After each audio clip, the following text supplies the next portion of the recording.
ఎఫెసీయులకు రాసిన పత్రిక 6వ అధ్యాయము 14వ వచనం నుండి. ఏలనగా నీ నడుమునకు సత్యమును దట్టి కట్టుకొని. చూడండి ఒక్క నిమిషం. సర్వాంజ కవచం అనేది ఏమిటి? సర్వాంజ కవచం అనేది ఏంటి? మనం పోయిన వారం చూసుకున్నాం. ప్రతి ఒక్కరూ సర్వాంజక కవచాన్ని ధరించుకోవాలి. చూడండి, ఈ కవచం అనేది అన్నిటికీ అందరికీ వేరే వేరే విధంగా ఉంటుంది. కొన్ని సంవత్సరాల కిందట ఏ యుద్ధం జరిగేది? ఖడ్గంతో యుద్ధం జరిగేది. కాబట్టి అప్పుడు వాళ్ళు వేసుకున్న కవచం వేరేగా ఉండేది. ఇటు బైబిల్ రాయబడ్డ సమయంలో చూస్తే, మనకు 100 ఏళ్ళ కింద చూస్తే వాళ్ళు వేసుకునే కవచం వేరు. ఎందుకంటే ఆ సమయాలలో దేంతో యుద్ధం జరిగేది? కత్తులు కటరాలతో యుద్ధం జరిగేది. కాబట్టి ఆ కత్తి పొడవకుండా వాళ్ళు ఏం చేసుకునేటోళ్ళు? ఇనుముతోనో దేంతోనో వాళ్ళు ఏం చేస్తారు? మొత్తం తల నుండి అరికాల వరకు వాళ్ళు ఏం చేసేటోళ్ళు? మొత్తము ఆ కవచాన్ని వాళ్ళు ధరించేటోళ్ళు. ఇప్పుడు రాను ఏమైంది? ఇప్పుడు ఎవరు కత్తిలతో పోటారు కాదు, కానీ ఇప్పుడు ఏంటిది? గన్స్తో చేస్తున్నారు. ఇప్పుడు ఏంటిది? గన్స్. సో ఇప్పుడు ఏంటిది? ఈ గన్స్ చేసిన దానికి ఏం కావాలి? అది సరిపోదు. ఇప్పుడు వీళ్ళకి ఏం కావాలి? బుల్లెట్ ప్రూఫ్ జాకెట్స్ కావాలి. ఏం కావాలి? ఇప్పుడు పోలీసు వాళ్ళు ఉన్నారు, వాళ్ళు డ్రెస్ వేసుకుంటేనే చాలు, సాధారణ ప్రజలు భయపడతారు. వాళ్ళతో ఒకటే గన్ ఉంటుంది, కొంతమంది గన్ కూడా ఉంటుంది. వాళ్ళకున్న కవచం అది. అదే మీరు ఆర్మీ మిలిటరీస్కి వెళ్ళండి, ఆ ఆర్మీస్ దగ్గర ఉన్నే వాళ్ళ డ్రెస్ వేరేగా ఉంటుంది, వాళ్ళకు బుల్లెట్స్, వాళ్ళకున్న గన్స్ వేరేగా ఉంటాయి, వాళ్ళకున్న కవచం వేరే. అదే మీరు అమెరికా కానీ ఇజ్రాయెల్ ఒక సైనికులు చూడండి, వాళ్ళకున్న కవచం వేరేగా ఉంటుంది, వాళ్ళకున్న కవచం వేరే. ఇజ్రాయెల్కున్న ప్రపంచంలో స్ట్రాంగెస్ట్ ఆర్మీ ఎవరంటే ఇజ్రాయెల్ ఒక ఆర్మీ. వాళ్ళకున్న కవచం వేరేగా ఉంటుంది. వాళ్ళకున్న బాంబ్స్ కానీ, వాళ్ళకున్నవన్నీ షూస్ కానీ, వాళ్ళకున్న అన్ని ప్రపంచంలో అందరికీ ఒకటే, వాళ్ళకున్న కవచం వేరేగా ఉంటుంది.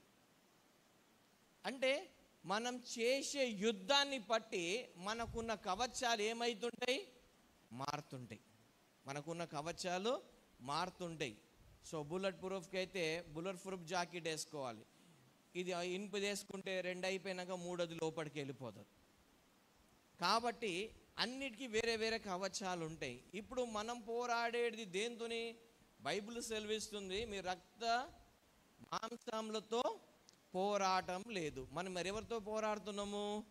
దుష్ట శక్తులతో, దుష్ట ఆత్మలతో పోరాడుతున్నాం. కాబట్టి ఇప్పుడు మనం ధరించుకోవాల్సిన కవచము వేరేది. బైబిల్లో మనం పాత నిబంధనలు చూసినట్టయితే గొలియాతు లోకానుసరమైన ఏంటిది? కవచం ధరించుకున్నాడు, కానీ యుద్ధం మట్టుకు ఆత్మీయంగా చేస్తున్నాడు.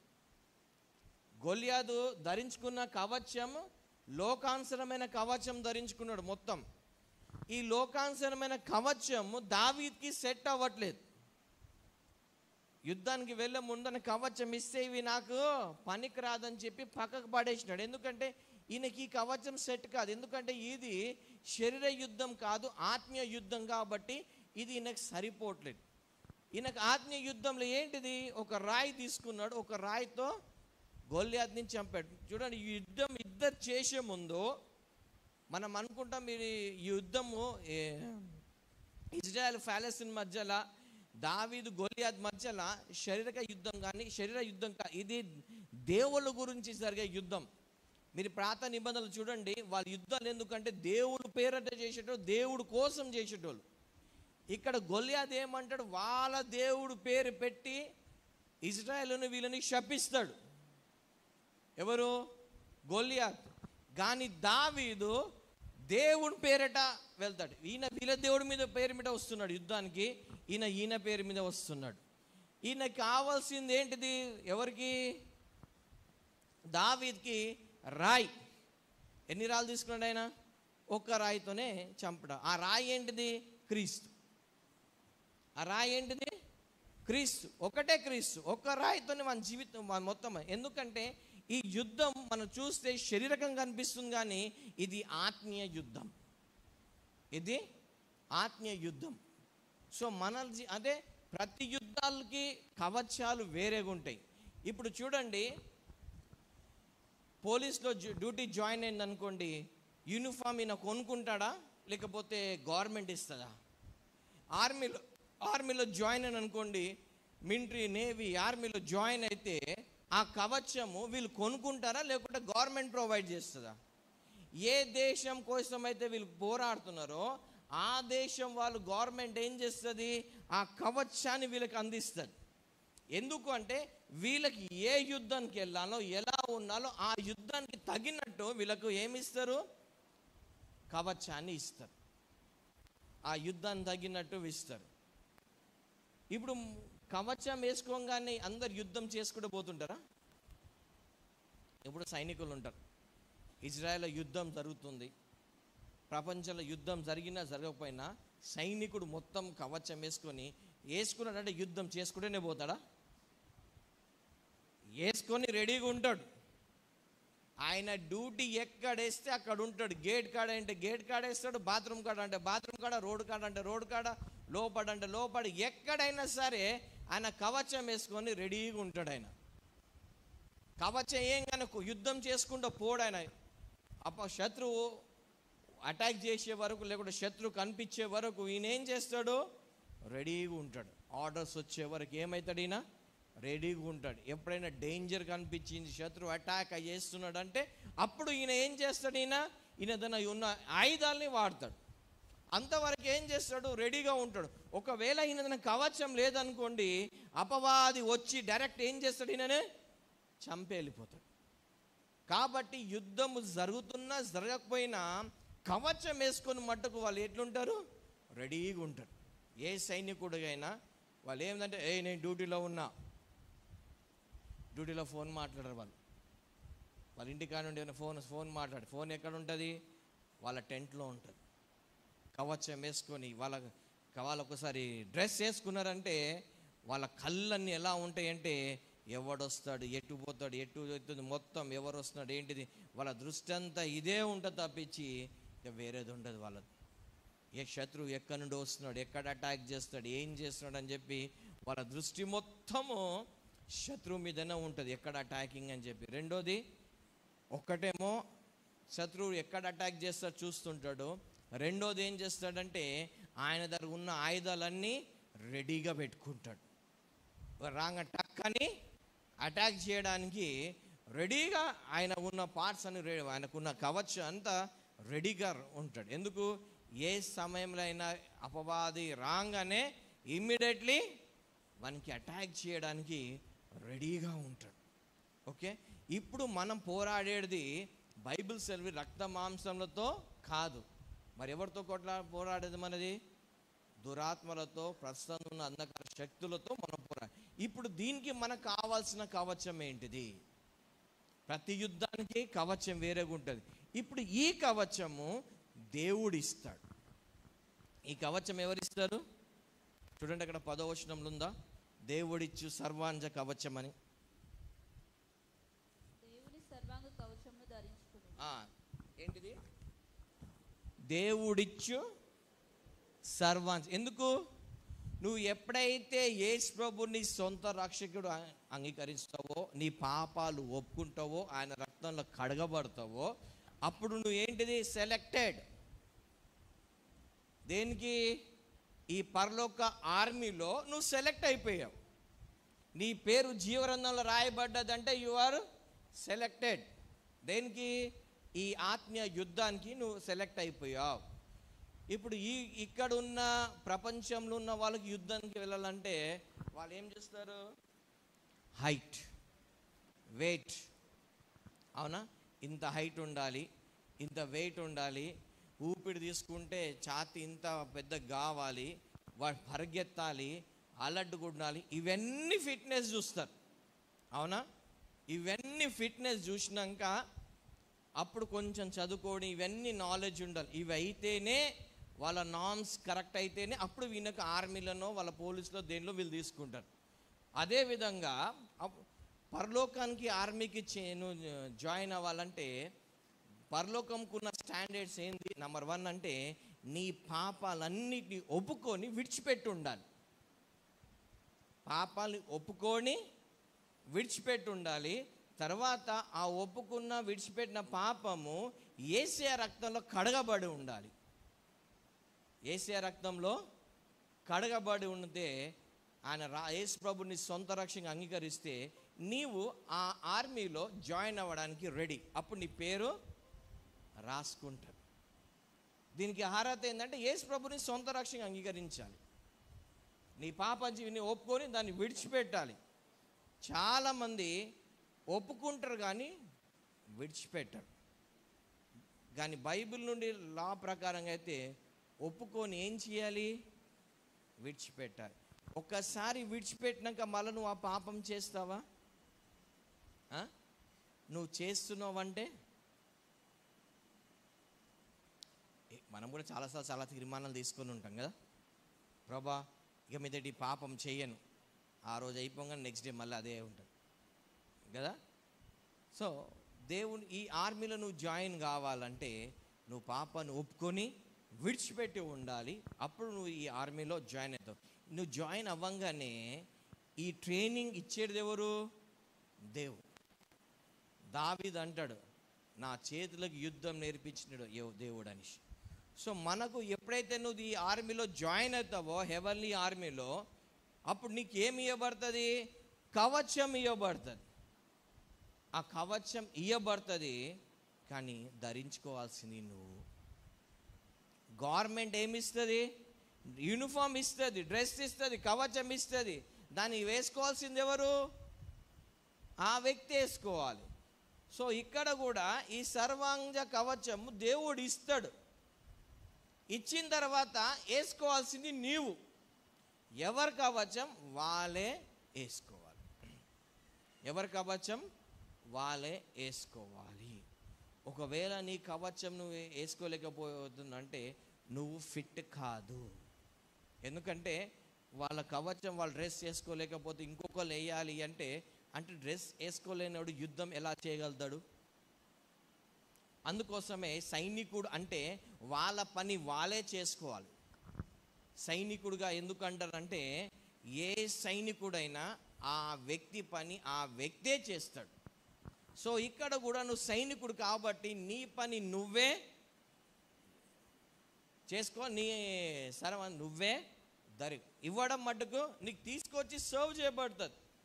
ఇగో సార్, మేడం, మినిస్టర్ గారు నీకు ఏంటిది కవచం పంపించారు, డ్రెస్ పంపించారు, వేసుకోండి.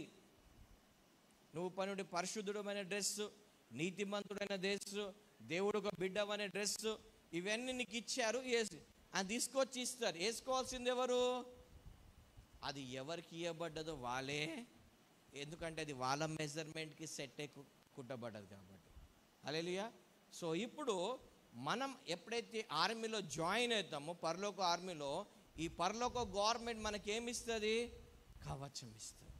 ఈ కవచం ఏంటిది? దీన్ని ఎలా ధరించుకోవాలో ఇప్పుడు మనం వద్దాం 14వ వచనానికి.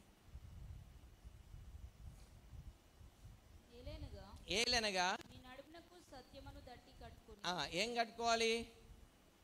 సత్యమైన దట్టి. ఎందుకు ఫస్ట్ నడుముకి ఇచ్చాడు? ఫస్ట్ హెల్మెట్ ఇవ్వచ్చు కదా, అవునా? తలకాయ లేపేస్తే మనిషి పోతారు కాబట్టి ఫస్ట్ తలకాయ ఇవ్వచ్చు కదా. కానీ ఏమి ఇచ్చాడు? ఫస్ట్ ఏమిచ్చాడు?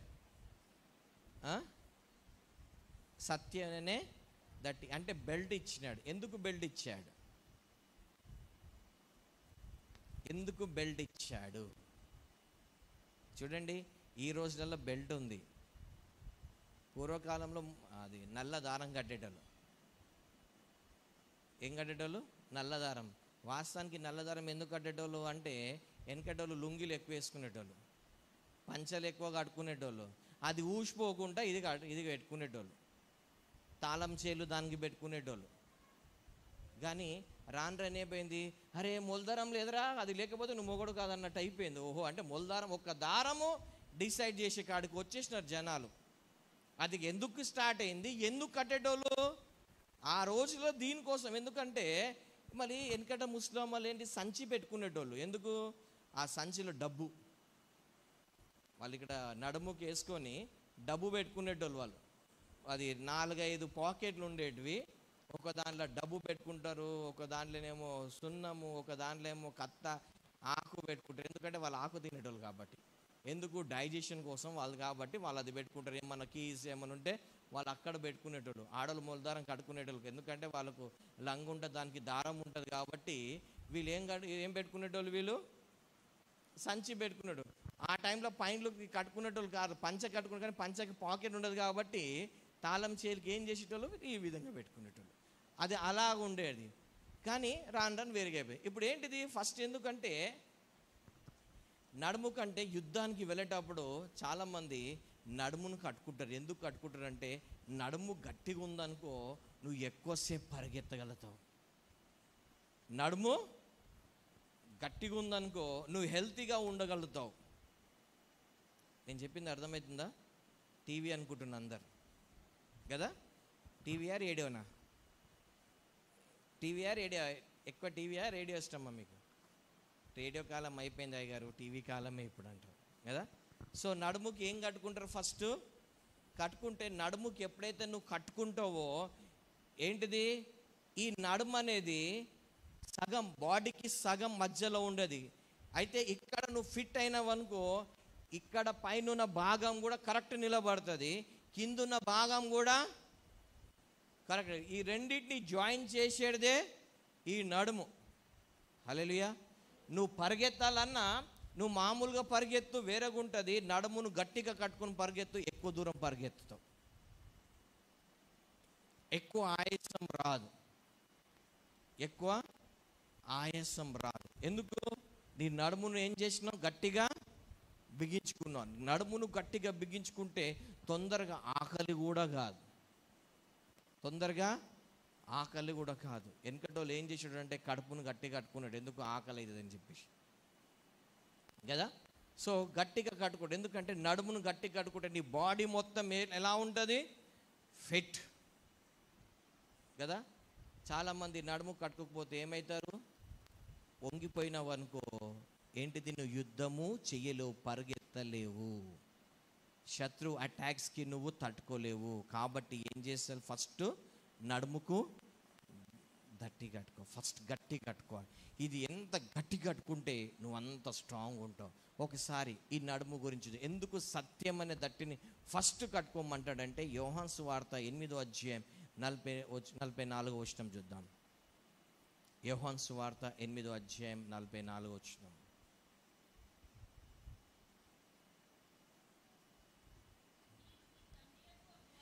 మీరు మీ తండ్రి యొక్క అపవాది సంబంధులు, మీ తండ్రి యొక్క దురాశలు నెరవేర్చగోర్చున్నారు. అంటే ఆది నుండి వాడు నరహంతకుడై ఉండి సత్యమందు నిల్చున్నవాడు కాడు, వాని యందు సత్యమే లేదు. ఒకవేళ నీలో సత్యము లేదంటే అబద్ధం ఉంది. అబద్ధకి జనకుడు ఎవరు? సాతాను. సో నువ్వు సాతాన్ బిడ్డ ఉండి దేవునితో సైడ్ యుద్ధం అంటే కాదు. ఈ రోజులలో చాలామంది అదే పని చేస్తారు. సాతాన్ని తండ్రిగా పెట్టుకుంటారు, కానీ యేసు ప్రభువు మా తండ్రి అని చెప్పుకుంటూ తిరుగుతారు. అంటే వాళ్ళకి ఏమనొచ్చు అంటే మన భాషలో స్పైస్ అనొచ్చు. అంటే ఏం చేస్తారు? పాకిస్తాన్ వాళ్ళు వచ్చి ఇండియా ఆర్మీలో జాయిన్ అయిపోయి ఇక్కడ సీక్రెట్స్ అన్నీ చెప్తుంటారు కదా, అట్లా అన్నమాట. సో ఏం చేస్తారు ఇక్కడ? ఏంటిది? సాతానికి ఏంటిది? వీళ్ళ తండ్రి అంటే అబద్ధాలు. అబద్ధానికి ఎక్కువ నమ్ముతారు, సత్యాన్ని ఎక్కువ నమ్మరు. అబద్ధానికి ఎక్కువ నమ్ముతారు. ఏంటిది ఎగ్జాంపుల్? యేసు ప్రభు నమ్ముకున్నా. ఎందుకు? ఔత్సాన్ కోసం. వాళ్ళు సత్యమే లేదు. ఇక్కడికి వెళ్ళొచ్చిన గ్యాహజీ అంటాడు, ఈయన అన్నాడు, ఎలీషా అంటాడు, ఎక్కడికి వెళ్ళావు? ఎక్కడికి వెళ్ళలేదు, ఇక్కడనే ఉన్నా. పోయింది ఎక్కడికి? ధనం సంపాదించుకోవడానికి పోయి వచ్చి ఏమీ లేనట్టు. ఎవరి సంబంధి అయినా? అపవాది సంబంధి. అంటే దానికి ఉన్నది పోయి ధనమంతా దేవుడు వద్దన్న ధనమంతా తెచ్చుకొని పెట్టుకున్నాడు, బంగారం అంతా. మళ్ళీ ఏమంటున్నాడు, నేను ఎక్కడికి పోలే, ఇక్కడనే ఉన్నా. ఏంటిది, చాలామంది నేటి దినాల్లో కూడా, అందుకే దేవుడు అంటారు చాలామంది ఏంటంటే, వేశ్యలు పరలోకానికి వెళ్తారు కానీ వేశ్యదారులు పరలోకానికి వెళ్ళారు. వేషధారులు, ఎందుకంటే వీళ్ళేంటిది, సత్యాన్ని ధరించుకున్న వాళ్ళు కారు. సత్యం వీళ్ళలో, ఆ వచనం ఏమైంది, 44 వచనం, యోహాను సువార్త 8వ అధ్యాయం 44 వచనం.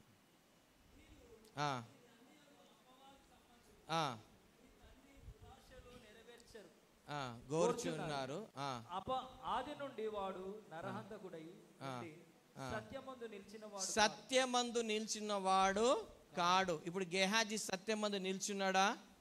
లేడు. వాని యందు సత్యమే లేదు. వాడు అబద్ధమాడునప్పుడు సోబుద్ధిని అనుసరించి మాటలాడును. వాడు అబద్ధికుడు, అబద్ధమునకు జనకుడై ఉన్నాడు.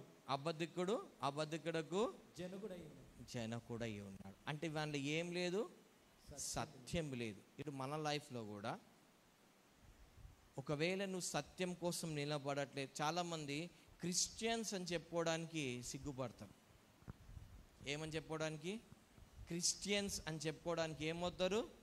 సిగ్గు. ఏమో ఎడగొడతాడో, ఏం చేస్తాడో. ఎందుకు, దేవుడు అన్నాడు కదా, పాము వలె వివేకులై ఉండమన్నాడు. కాబట్టి మనము హిందూస్ ఏమేమో, ముస్లిమ్స్ ఏమేమో అనేస్తారు. అంటే యేసు ప్రభు నమ్ముకోవడానికి చెప్పడానికి కూడా భయము, సిగ్గుపడేటోళ్ళు అనమాట. సో వాళ్ళు ఏం లేదు, సత్యమే లేదు. సత్యం వాళ్ళు లేదనుకో, అంటే సత్యం ఎవరు? యోహాను సువార్త 17వ అధ్యాయం 17వ వచనం చూద్దాం. 17వ అధ్యాయం 17వ వచనం.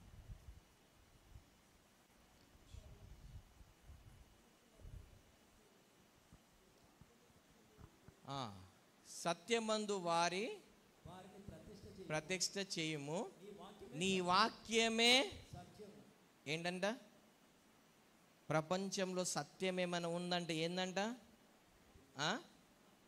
అంటే వాక్యమే లేదు వాళ్ళు.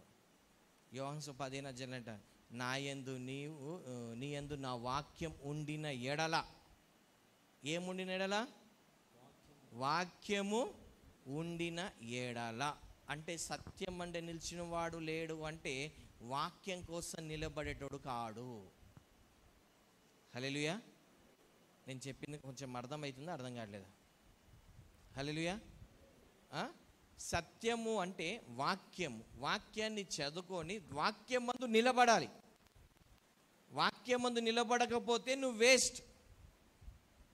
ఇప్పుడు ఈయన ఏంటిది, సత్యమందు గెహాజీ నిలబడలేకపోయాడు. ఎందుకు? వాళ్ళు ఏముంది, లోక ఆశలు ఉన్నాయి కాబట్టి సత్యమందు నిలబడలేకపోయాడు. అవునా? సో ఇప్పుడు ఇక్కడ ఏమనుస్తుంది, సత్యమందు వారు ప్రత్యక్ష చెయ్యము, నీ వాక్యమే. ఇంతకుముందు చెప్పిన సత్యమందు వాడు నిలిచిన వాడు కాడు. ఇప్పుడు వాక్యం కోసం ఎవరైతే నిలబడతారో వాళ్ళు సత్యాన్ని ధరించుకున్నట్టు. వాక్యం కోసం ఎవరైతే నిలబడారో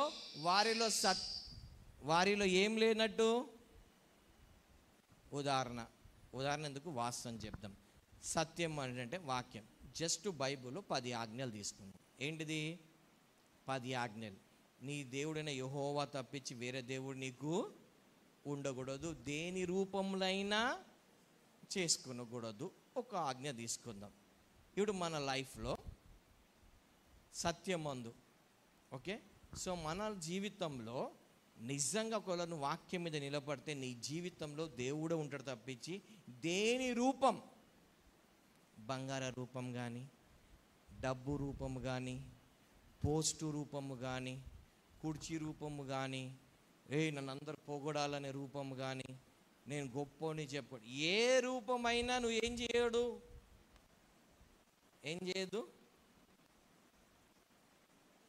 అర్థం అవ్వట్లేదా?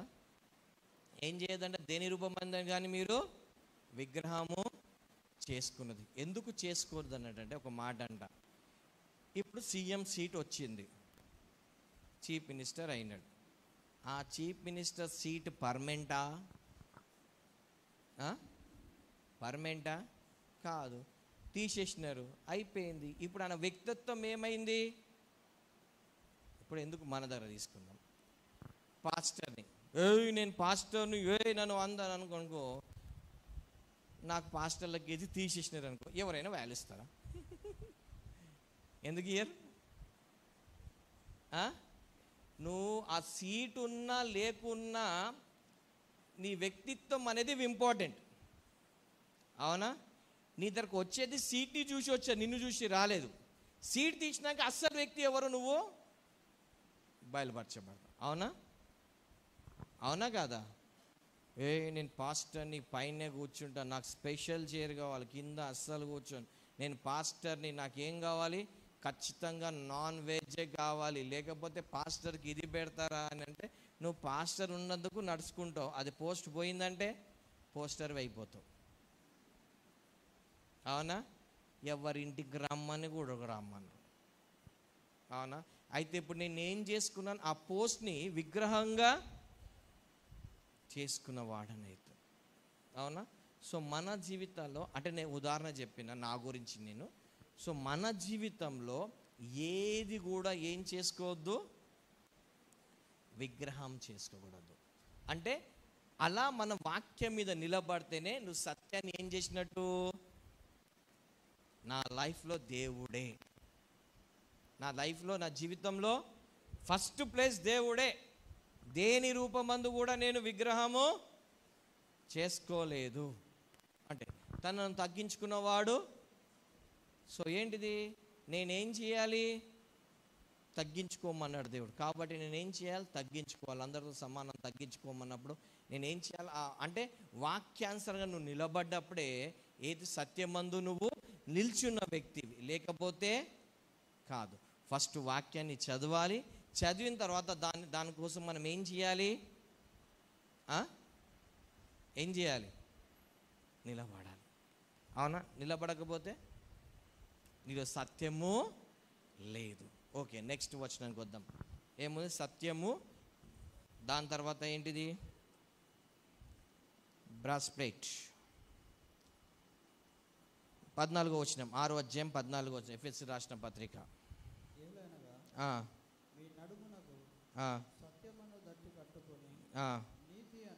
నీతియను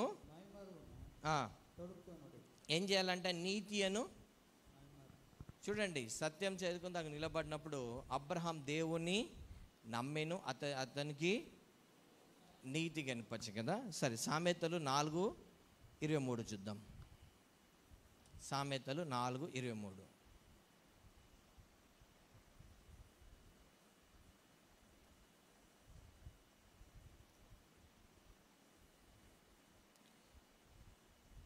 సామెతలు 4:23.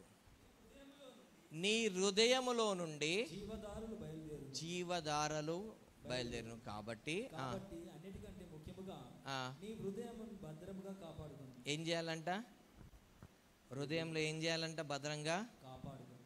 అంటే బ్రెస్ట్ ప్లేట్ అంటే ఏంటిది, ఛాతీకి నువ్వు కవర్, అంటే ఛాతీకి మెయిన్ ఏంటిది, గుండె. ఈ గుండెలో ఎవరు ఉంటున్నారు?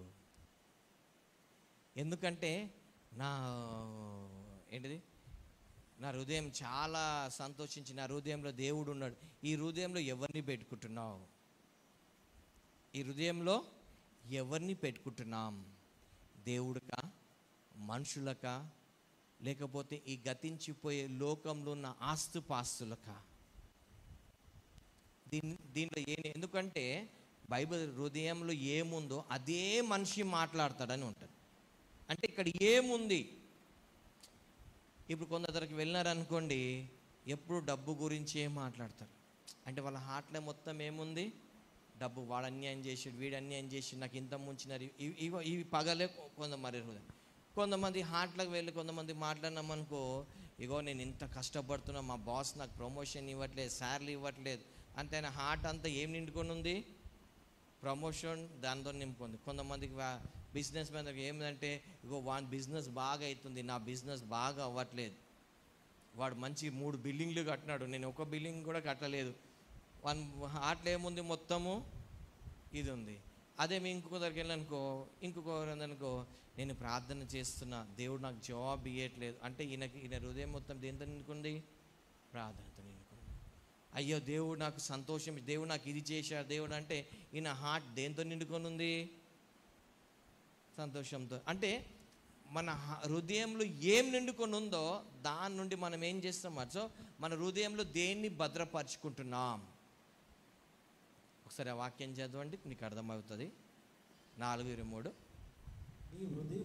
నీ హృదయములో నుండి ఇక్కడ నుండి ఏం బయలుదేరాలంట? యేసు ప్రభు అంటాడు ఏంటిది?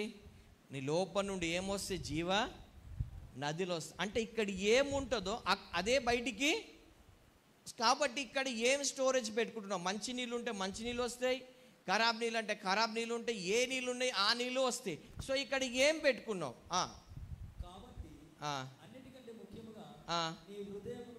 అన్నిటికన్నా ముఖ్యంగా నీ హృదయాన్ని ఏం చేయాలంట? ఎందుకు? ఇక్కడ ఏముండయి. ప్రతి ఒక్కరికి అవసరాలు ఉన్నాయి, ఎవరికి అవసరం లేదు? అవునా? ప్రతి ఒక్కరికి ఏదో ఒక అవసరం ఉంది. కామన్గా అంటే అందరికీ డబ్బు అవసరం ఉంది, అవునా? కామన్గా అయితే అందరికీ డబ్బు అవసరం ఉంది. కొంతమందికి డబ్బు అవసరం లేకున్నా కానీ వేరే ఏదో ఒక అవసరం ఉంది, కానీ మొత్తానికి ఒక అవసరం అయితే ప్రతి ఒక్కరికి ఉంది, అవునా? కానీ ఏ హృదయం అయితే యేసు ప్రభుతో నింపబడతారో వాళ్ళకి ఇవన్నీ అడగండి, ఇవన్నీ యేసయ్య చూసుకుంటాడు అంటాడు. ఏమంటాడు ఆయన? నీ ప్రతి అవసరము ఫిలిప్పీ 4:19 ఏముంటుంది? ఒకసారి చదవండి. కాగా దేవుడు తన ఐశ్వర్యం చెప్పున క్రీస్తు యేసునందు మహిమలో నీ ప్రతి అవసరము యేసు ప్రభుతో నింపబడిన వాడు నా అవసరాలన్నీ దేవుడు తీరుస్తాడు. బియ్యం కావాలన్నా నా అవసరం దేవుడు తీరుస్తాడు. అప్పు కట్టాలన్నా ఈ టైంలో దేవుడు నా అవసరం తీరుస్తాడు, అవునా? చూడండి, అన్యులకి క్రైస్తవులకి తేడా ఒకటి చెప్తాను నేను. సో ఈ క్రైస్తవులు కూడా ఉంటుంది. అన్యులు ఏం చేస్తారంటే ఫిజికల్గా వాళ్ళు చేస్తారు. వాళ్ళు ఏం చేస్తారు? పొద్దుగల లేవాలి, వాళ్ళ దేవుడికైనా మొక్కుకోవాలంటే పొద్దుగల లేవాలి, చల్లనీరు స్నానం చేయాలి, తల దూకోదు అట్లనే కట్టుకోవాలి, వచ్చి ప్రదక్షిణలు చేసి మొక్కి అవి అన్ని పూజలు అన్నీ చేస్తే అప్పుడు వాళ్ళకి ఏం సాటిస్ఫై? అబ్బా నా అదేంటిది అగరబత్తిలు అందించి దీపం ఇవన్నీ ముట్టించి ఇవన్నీ చేస్తే వాళ్ళకి ఏంటిది? హ్యాపీ. ఏంటంటే నేను నా దేవుణ్ణి పూజ చేశాను. ఇంకా సాటిస్ఫైస్ కావాలంటే వాళ్ళు ఏం చేస్తారు? తిరుపతికో లేకపోతే యాదగిరిగుట్టకో లేకపోతే ఇంకా శ్రీశైలం ఇట్లాంటి వాటికి అన్నీ ఏం చేస్తారు? ఫిజికల్గా వాళ్ళు టికెట్లు పెట్టుకొని ఖర్చు పెట్టుకొని అటు ఇటు తిరిగి వెళ్ళి అక్కడ వెళ్ళి ప్రసాదం తిని అక్కడ ఉండి అబ్బా అంటాడు. ఇది అన్నీ ఏంటిది? మనిషి చేస్తున్నవి.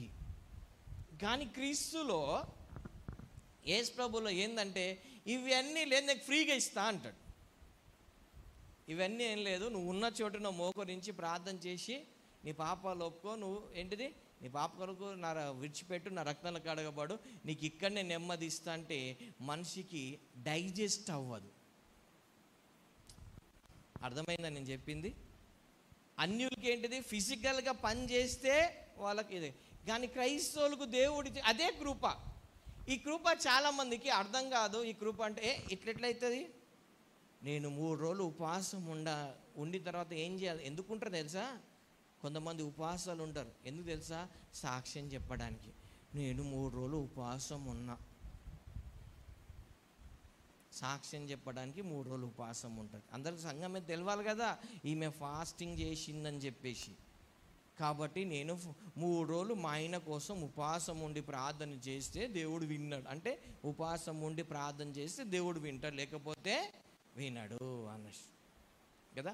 అంటే ఈ అన్యులు ఏ విధంగా అయితే ఫిజికల్ యాక్టివిటీ చేసి దేవుణ్ణి పూజ చేసినాం అనుకుంటారో, చాలామంది నేటి క్రైస్తవులు కూడా ఇదే పద్ధతిలో వెళ్ళాలని చూస్తారు. ఎందుకంటే మనం ఇండియన్ బ్రీడ్ కదా, కాబట్టి ఆ రక్తం వల్ల ఉంటుంది కాబట్టి మనం కూడా. కానీ దేవుడు ఏమంటాడంటే, బాబు నీకు అలా చేస్తారా, అగో నేను అది ఫ్రీగానే ఇచ్చినాను, నువ్వు ఉన్న చోట నువ్వు పాపాలు ఒప్పుకొని విడిచిపెట్టుకున్న రక్తంతో కడగ సందర్భంగా నీకేమి అక్కడనే హ్యాపీనెస్ ఇచ్చినాను. హల్లెలూయా. ఇప్పుడు ఇక్కడ ఏమంటాడు, కష్టపడి, కానీ ఇక్కడ ఏంటిది, కృప ద్వారా.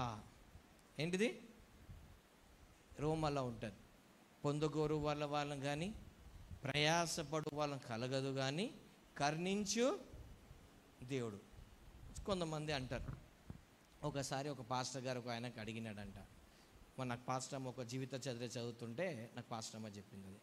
ఆ పాస్టర్ గారు అన్నాడంటే ఒక విశ్వాసికి, దేవుడు అందరినీ కరుణించదమ్మా, ఎవరిని కరుణించాలో వాళ్ళనే కరుణిస్తాడు, కాబట్టి నీ కరుణించలేపో అంటే ఆ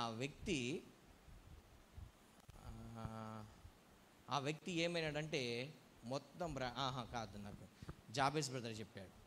ఆ జాబేస్ బ్రదర్కి మొన్న ఒక పాస్టర్ గారికి పరిచయం అయినాడంట అమెరికాలో. ఆ పాస్టర్కి 68 years అంట. ఎన్ని సంవత్సరాలు? 68 సంవత్సరాలు అంట. ఆయన వయసు 40 సంవత్సరాలు వచ్చే వరకు వాళ్ళ ఫాదర్ ఎవరో తెలియదు ఆయనకు. ఆయన కన్న తండ్రి ఎవరో ఎప్పుడు ఆయనకు 40 సంవత్సరాలు వచ్చే వరకు. ఎందుకు అంటే వాళ్ళ తల్లి ఆయనకు 13 సంవత్సరాలప్పుడు కన్నదంట. ఎప్పుడు? ఆ పాస్టర్ గారి తల్లి ఆయనకు 13 సంవత్సరాల వయసు అప్పుడు కన్నది. యాక్చువల్గా వాళ్ళ డాడీ ఆ ఊర్లో పెద్ద మనిషి అంట. అయితే ఇప్పుడు అక్కడున్న చట్ట ప్రకారంగా వీళ్ళ అమ్మను కొట్టి చంపేయాలి, ఈ బాబుని చంపేయాలి, బాబునైనా చంపేయాలి. కానీ వాళ్ళు ఏం చేశారు, తొందరగా వాళ్ళు వేరొంతో పెళ్లి చేసింది కాబట్టి ఈ బాబు బతికినాడు. అర్థమవుతుందా? ఇది టెస్ట్ మనీ. ఈ అమ్మాయిని వేరేతో పెళ్లి చేసింది కాబట్టి బాబు పుట్టినాడు, బతికినాడు. సో ఈయనకు ఏంటంటే అందరు ఏమనేటోళ్ళంటే, దేవుడు చర్చ్కి వెళ్ళినా ఎక్కడికి వెళ్ళినా అనేటోళ్ళంట ఏమంటే, దేవుడు అందరినీ కరుణించాడు, ఎవరిని కరుణించాలో వాళ్ళనే కరుణిస్తాడంటే ఈయన మొత్తం ఏమైనాడు, తిరుగుబాటు చేయడం మొదలుపెట్టినాడు. ఎందుకు? ప్రార్థన చేసి వేస్ట్, బైబుల్ చదువుకొని వేస్ట్, అట్టి వెళ్ళి వేస్ట్, ఇట్టి వెళ్ళి. ఎందుకు దేవుడు నన్ను కరుణించినప్పుడు ఎందుకు అని చెప్పి ఇష్టం వచ్చినట్టు జీవితం తిరిగేటోడు. క్రైస్తవులు కూడా చర్చ్కి తిరుగుబాటు చేసుకుంటూ ఉంటాడు. తర్వాత ఒక పాస్టర్ ద్వారా, ఒక సేవకుడు ద్వారా, ఒక ఫ్రెండ్ ద్వారా, ఎవరి ద్వారానో, బాబు అది కరెక్ట్ కాదు నాయన, వాక్యం ఉంది, ఎవరిని కరుణిస్తున్నాను వాళ్ళని అది ఎవరి గురించి చెప్పబడదు, ఒక్కసారి కిందికి రా అన్నాడు.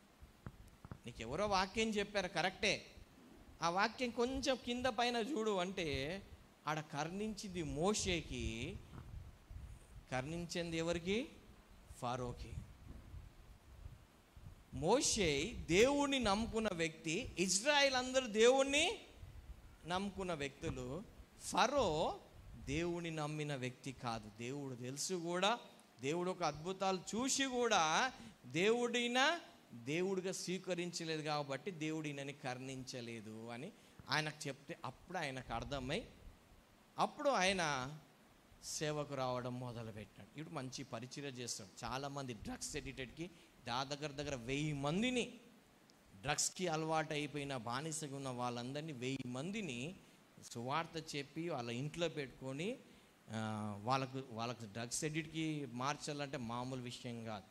సో వాళ్ళని మార్చి వాళ్ళకు ఒక ప్రేయర్ వారియర్గా తయారు చేసి ఒక సువార్తిగా తయారు చేసి పంపిస్తాడంట. ఇప్పటికీ 1000 మందిని చేశాడు. 20 సంవత్సరాలలో 1000 మందిని అంటే చాలా గ్రేట్ అది. హల్లెలూయా, హల్లెలూయా. సో అలా అంటే ఇప్పుడు ఏంటి, ఎవరిని కరుణిస్తున్నా వాళ్ళని కాదు. దేవుడు ఎవరిని కరుణిస్తాడు? దేవుడు ఎవరిని కరుణిస్తాడు? మీకు అర్థం కాలేదనుకుంటా. సరే, ఇందాక వాక్యం చదువుదాం.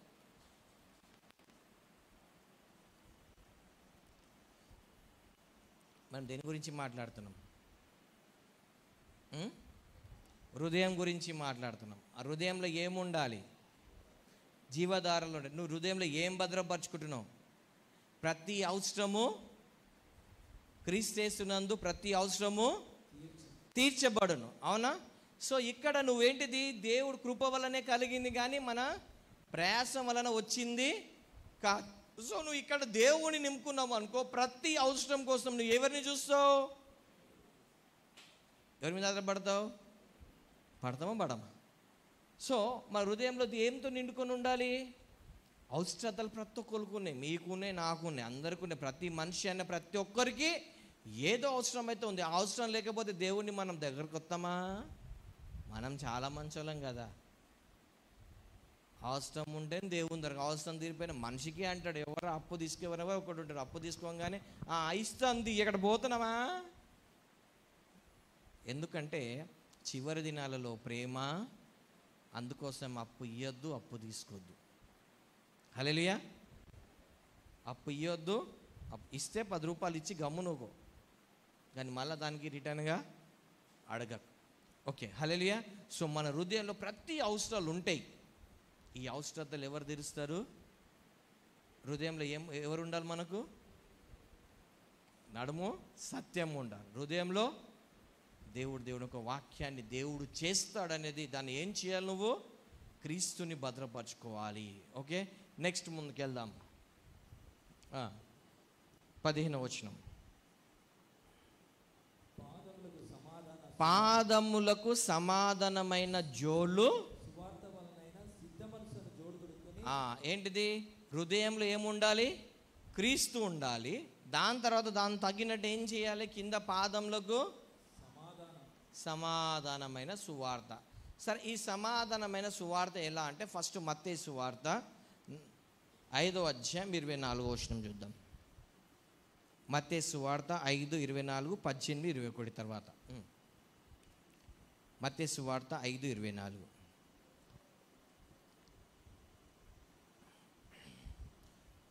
అక్కడ బలిపీఠం మీద దగ్గర వచ్చినప్పుడు ఏం చేయమన్నాడు దేవుడు?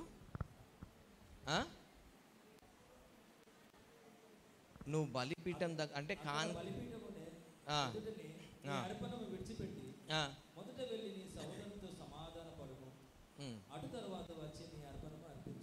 ఓకే, నేను ఒక క్వశ్చన్ అడుగుతా. క్షమాపణ అడిగేటోడు గొప్పడా, క్షమాపణ అడిపించుకుని క్షమించేటోడు గొప్పడా? భూమి మీద నేను మనుషుల కోసం మాట్లాడుతున్నాను, దేవుడు గురించి మాట్లాడలే, మనిషి గురించి. ఒక మనిషి గురించి మాట్లాడు. క్షమాపణ అడిగేటోడు గొప్పడా, క్షమించేటోడు గొప్పడా? నాకు కన్ఫ్యూజ్ అవుతుంది. క్షమాపణ అడిగేటోడు గొప్పడు అనేటట్టు చేయొద్దండి. క్షమాపణ అడిగేటోడు ఇట్లా కాదు, ఇట్లా, నాకు అర్థం కాదు. Okay, right. క్షమించేటోడు గొప్పడు అనేటోళ్ళు చేయొద్దండి. కొంతమంది అట్టెత్తారు, ఇట్టెత్తారు, మాకు సంబంధమే లేదు, మేము అట్టు కాదు ఇట్టు కాదు అన్నట్టు కదా. ఓకే, ఈ క్షమించేటోడికి మామూలుగా ఎవరు క్షమాపణ అడుగుతారా? అడగరు. ఈ క్షమాపణ అడిగేటోడి మీద దేవుని ఒక ఆత్మ కుమ్మరింపబడితేనే కానీ, పాపాన్ని, నీతిని, తీర్పును ఒప్పింపబడే ఆత్మ కుమ్మరింపబడితేనే కానీ ఈ వ్యక్తి వెళ్ళి క్షమాపణ అడగడు. అంటే ఇప్పుడు ఏంటిది? ఈయనకు ఈ పాపం చేయకుండా చేసినాడని ఒప్పింపజేసేది ఎవరు? నేను పాపిని అని చెప్పి ఒప్పింపజేసేది ఎవరు? పరిశుద్ధాత్మ దేవుడు. అంటే ఈయన పరిశుద్ధాత్మ ప్రభావమై వాక్యం కోసం నిలబడి అప్పుడు ఏం చేస్తున్నాడు? నేను తప్పు అని చెప్పేసి ఒకరికి ఒప్పుకుంటున్నాడు. అవునా? ఇక్కడ వచ్చే వ్యక్తికి వద్దాం ఇప్పుడు. అయ్యా వచ్చి తెలుసు నాకు నువ్వు వస్తావని. ఒకరోజు నువ్వు రావాలి. యోబు దగ్గర వాళ్ళ స్నేహితులు వచ్చి అడిగినారు కదా, అదే ప్రే చేస్తున్నా. నేను ఏం ప్రార్థన చేస్తున్నా? తెలుసు నాకు నువ్వు ఒక్కరోజు వచ్చి నా దగ్గర ఏం చేస్తావు? నీ తప్పును ఒప్పుకుంటాను. అంటే ఈ వ్యక్తి ఏ ప్లేస్లో ఉన్నాడు ఇప్పుడు? దేవుడు ఒక ప్లేస్ తీసుకున్నాడు. ఈయన ఏ ప్లేస్ తీసుకున్నాడు? ఈయన క్షమించినంది. క్షమించకపోయినా అది నీ మీదనే అవుతుంది కదా. సో ఇప్పుడు ఈ వ్యక్తి పరిశుద్ధాత్మతో నింపబడి ఉన్నాడా? ఈ వ్యక్తి నింపబడి ఉన్నాడా? అందుకే బైబిల్ ఏముంటుంది, లోకానుసరంగా క్షమాపణ అడిగేటోడు చీప్, క్షమించడు ఇది చేసేటోడు నేను గ్రేట్. హెవెన్లో వీడు గ్రేట్, వీడు వేస్ట్. అర్థమైందా? లోకానికి బైబిల్కి రూల్స్ వేరేగా ఉంటాయి. లోకంలో ఏంటిది, చూసినావా వాడు నా కాళ్ళ దగ్గరకు వచ్చినాడు, నేనేంటో వాడికి తెలిసింది, నా పోస్ట్ ఏందో వాడికి తెలిసింది, నేనేంటో. ఇది లోకానుసారం. వీడి గ్రేట్, వీడు తక్కువ. ఏంటిది, క్షమాపణ అడిగాడు. కానీ హెవెన్ రిలమ్స్లో వీడు గ్రేట్. ఎందుకు? దేవుని ఒక ఆత్మని ఈయన జీవితంలో ఏం చేసినాడు, అనుమతించినాడు, పరిశుద్ధాత్మకు అనుమతించినాడు. రెండోది ఏం చేసినాడు, తగ్గించుకున్నాడు. ఏం చేసినాడు, అరే దేవుడు ఆకాశం విడిచిపెట్టి మహిమ విడిచిపెట్టి వచ్చి భూలోకానికి వచ్చి తగ్గించుకుంటే నేను ఆఫ్టర్ ఆల్ ఎంత అని చెప్పి నేనేం చేసినాడు, తగ్గించుకున్నాడు. అందుకోసమే దేవుడు ఏమంటాడు, నీ హృదయంలో నీ సత్యమైన దట్టి కట్టుకుంటే నువ్వు క్షమాపణ అడగడానికి నువ్వు ఏం కావు, హెసిటేట్ కావు, ఏం కావు, దానికి సిగ్గుపడవు, దానికి ఏమి. ఎందుకంటే నువ్వు క్షమాపణ అడిగినంత మాత్రం నీకు ఇంకా వస్తుంది. ఏం వస్తుంది, పోతుంది. ఏం పోతుంది, దేవుడికి నీకున్న అడ్డంగా ఏమవుతుంది, పోతుంది. దేవుడు ఒక సన్నిధి నీకు వస్తుంది. హల్లెలూయా. సో క్షమాపణ అడగడంలో ఇది ఉంది, క్షమించండి. కొంతమంది దేవుడు ఒక ఆత్మతో నింపబడిన వాళ్ళు ఏమంటారు తెలుసా, అరే బ్రదర్ సిస్టర్ నేను ఎప్పుడో క్షమించిన, తప్ప అది కాదు బ్రదర్ అని చెప్పేసి వీళ్ళు ఏం చేస్తారు, ఈయన దేవుని ఒక ఆత్మతో నింపబడుంటే ఈ వ్యక్తి కూడా ఏం చేస్తాడు, నేను దేవుణ్ణా ఏమన్నా అని చెప్పి ఈయన తగ్గించుకుంటాడు. ఈయన ఒకవేళ దేవుని ఆత్మతో నింపబడిన వ్యక్తి అయితే, అరే బ్రదర్ సిస్టర్ అది ఎప్పుడో అయిపోయింది, మర్చిపోయిన, అట్లా అడగొద్దు సిస్టర్, అది చేయదు సిస్టర్, అది అయిపోయింది, మనం మంచి ఫ్రెండ్స్ దేవుడు అని చెప్పేసి ఏం చేస్తారు, హార్ట్ఫుల్గా ఇచ్చేస్తారు. అది లేదనుకో ఇగో ఇట్లా మాట్లాడతారు.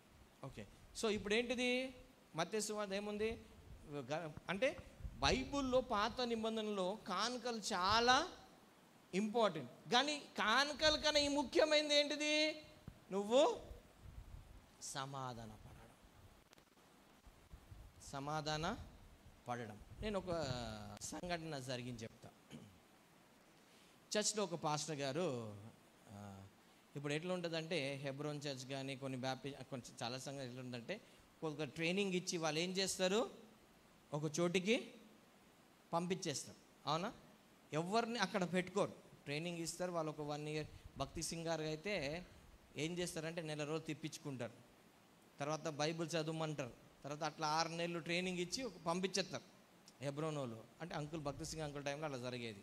సో ఒక్కొక్కరు ఒక పద్ధతి. ఒక పాస్టర్ గారు కూడా ఏం చేసినారంటే ఒక విశ్వాసిని ట్రై చేసి ఒక 4 సంవత్సరాలు 3 సంవత్సరాలు ఎన్నో మొత్తానికైతే ఇది చేసిన తర్వాత ఆయనకు అభిషేకం ఏం చేసినాడు, ఒక దగ్గరికి పంపించాడు. ఎందుకు, సంఘం కట్టి ప్రార్థన చేయమని చెప్పి దేవుని ఆత్మచి నడిపించేశాడు.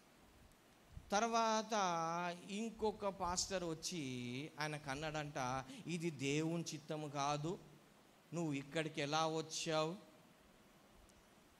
ఇది దేవుని చిత్తం కాదు, నీ సేవ ఇది కాదు, నీ సేవ అది ఇది అని చెప్పేసి ఆయనకు అక్కడ నుండి సేవ ఖాళీ చేసినట్టు పోయినాడంట. అక్కడ సేవ చేయనియకుండా అక్కడ నుండి ఏం చేసినాడు, ఆయన కాల్ చేయించేసి కొన్ని రోజులకు ఆయన చచ్చిపోయాడు. కొన్ని రోజులకు ఆయన ఏమైనాడు, చచ్చిపోయాడు. ఇప్పుడు ఈయన వచ్చి, దేవా ఆయన తప్పు చేసిన వాళ్ళ కుటుంబాన్ని కాపాడమంటే దేవుడు ఏమంటాడు, హల్లెలూయా. నేను చెప్పి మీకు అర్థం కాలే ఏంటిది, ఇప్పుడు ఈయన ఏం జోళ్ళు తొడుకొని వస్తున్నాడు దేవుని సంధికి, సమాధాన జోళ్ళు తొడుకొని వస్తున్నాడా, దేవుడికి వ్యతిరేకంగా పని చేసి వచ్చి ఏం చేస్తున్నాడు ఇక్కడ, గెహాజీ లక ఏంటిది చేసి ఎక్కడ పోలే, నేను ఎవ్వరికి ఏం చెప్పలేదంటే నిలబడుతుంటే ఇప్పుడు ఈయన ప్రార్థన దేవుడు విని ఈయన కరుణించి దేవుడు ఇస్తాడా? కారణం ఏంటిది, కారణం ఏంటిది, ఈయన కాళ్ళకి ఏమంటుకుంది, ఎవరికి వ్యతిరేకంగా ఈయనకు ఉంది. ఇప్పుడు నువ్వు మనిషికి వ్యతిరేకంగా చేస్తే వేరే, కానీ దేవుడికే నువ్వు వ్యతిరేకంగా చేస్తే ఏ పాపమైన ఒకరోజు పండుతుంది. నువ్వు మంచి చేసినా ఒకరోజు పండుతుంది, పాపం ఏ చేసినా ఒకరోజు పండుతుంది. అంటే నేను ఎందుకు చెప్తున్నా అంటే రెండు విధాలుగా ఉంటాయి. ఒకటి, నువ్వు మనిషికి వ్యతిరేకంగా చేసినా ఉంటే నువ్వు వెళ్ళి దేవుడికి ఆ మనిషికి ఏం చేయాలి? సమాధానం పడాలి. ఇంకొకటి, ఎవరికి వ్యతిరేకంగా చేస్తారు మనిషి? దేవుడికి వ్యతిరేకంగా. అందుకే తప్పిపోయిన కుమారుడు వచ్చి ఏమంటాడు?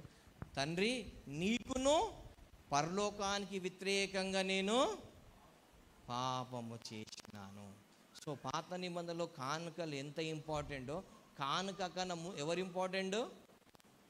మనిషి. ఇప్పుడు మన జీవితాల్లో కూడా మీరు ఇచ్చే కానుకల కన్నా ఎవరు దేవుడికి ఇంపార్టెంట్? మీరు. అవునా? కాబట్టి ఏమంటున్నాడు దేవుడు? సమాధాన పడాలి. ఒకటి, మనిషితో సమాధాన పడాలి. రెండోది, దేవునితో సమాధాన పడాలి. చూద్దాం, మత్తయి సువార్తలోనే 18వ అధ్యాయం 21 వచనం చూద్దాం. 18:21.